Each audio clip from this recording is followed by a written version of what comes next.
Mercy's day of reckoning has arrived. She has been pretty much nerfed into the ground. Today I'm going to talk about the top 5 ways to stay relevant in this new meta, especially for you Mercy mains out there.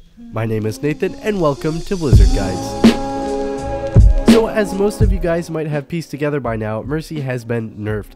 She basically no longer gets any res buffs when valking, and also her Valkyrie just isn't quite as powerful anymore, and res isn't going to be the focus of her kit anymore. I'm going to talk about the top support players to play in this new meta, and also how to stay relevant when you play Mercy if you so wish to continue playing Mercy.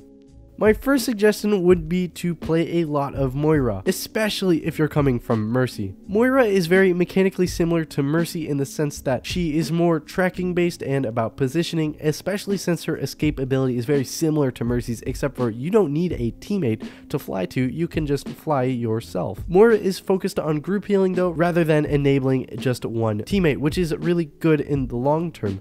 Moira can heal all of her teammates at the same time at the cost of healing one teammate, so make sure to get your team to group up so that you can heal them all at the same time and not waste any of your healing resource. Moira's orbs are also really powerful, so if you see a flanker coming from the right or the left, just throw a damage orb in their direction and it gives the enemy one of two options. Either they can continue to flank and take a lot of damage, allowing either you or your DPS to finish them off, or it allows them to just, not continue the flank, effectively shutting it down. Moira's ult also charges fast, so make sure to use that as often as you can. For the second best hero to play, I would suggest learn Lucio, also especially if you're coming from Mercy. Lucio is more mechanically demanding than Moira or Mercy, but he is a lot more valuable in my opinion. If you have a Lucio Moira especially, it's going to be the most ideal support combo in this meta. Lucio encourages his team to stick together, allowing a Moira to heal them all at the same time, which is just going to provide a lot of value. Moira Lucio is going to be the top tier support duo, so make sure you learn how to play Lucio. The 2 tips I could give you right now is 1. Learn how to wall ride until it becomes a natural thing. Lucio's survivability is arguably the highest in the game, so being able to wall ride and get to where you want to speed boost or heal your teammates when you want to is probably the most valuable thing that you can do. Also, make sure that you stick with your team. Don't go DPS Lucio unless you know you can get in and out, and also you're just not going to get a lot of value for going DPS Lucio. Just stick with your team, apply damage when you can so that you build your ult, and you'll have a really good time on Lucio. For the third best support to play, I would suggest that you learn Zen. Zen is not as good as Ana in this meta, but Zen also isn't as mechanically demanding as Ana. Zenyatta is able to provide extra damage to a target and also heal allies, and it's really not that difficult to do so. You just throw a healing orb and you throw a damage orb. Just make sure to communicate to your team whenever you throw a damage orb onto an enemy, because that will provide a lot of extra damage.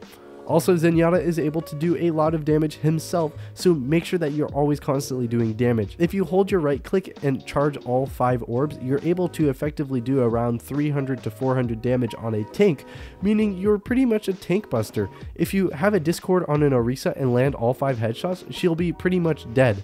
So Zenyatta is able to do a lot of damage, a lot of healing, and just provide a lot of value to his team. Unfortunately though, he's a very greedy pick, so in this post-Mercy nerf meta, he's actually going to be a little bit more difficult to play, so you're going to have to coordinate with your team a lot more to be able to get the full value out of Zenyatta, which is why he's number 3 on the list.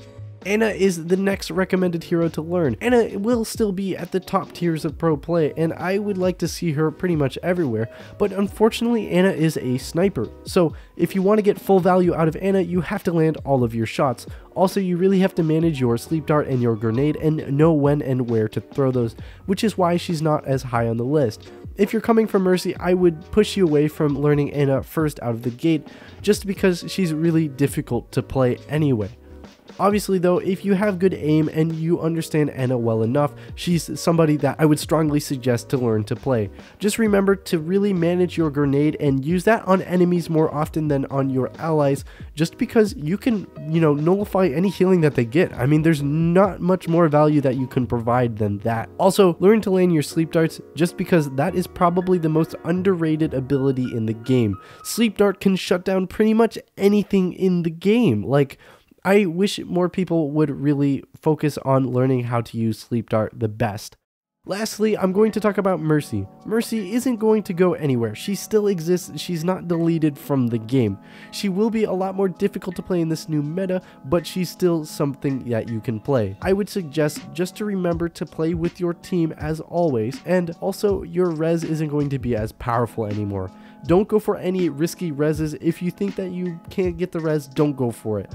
Unless you know you can, don't go for the res. If your res is safe behind your backline, then go for it. If it's in the enemy backline, probably you want to stay with your team. Also, don't use your Valk to go for reses unless you can't reach your ally, in which case if the ally is in a safe position, then you can go for the res, but otherwise don't use Valk to go for a res.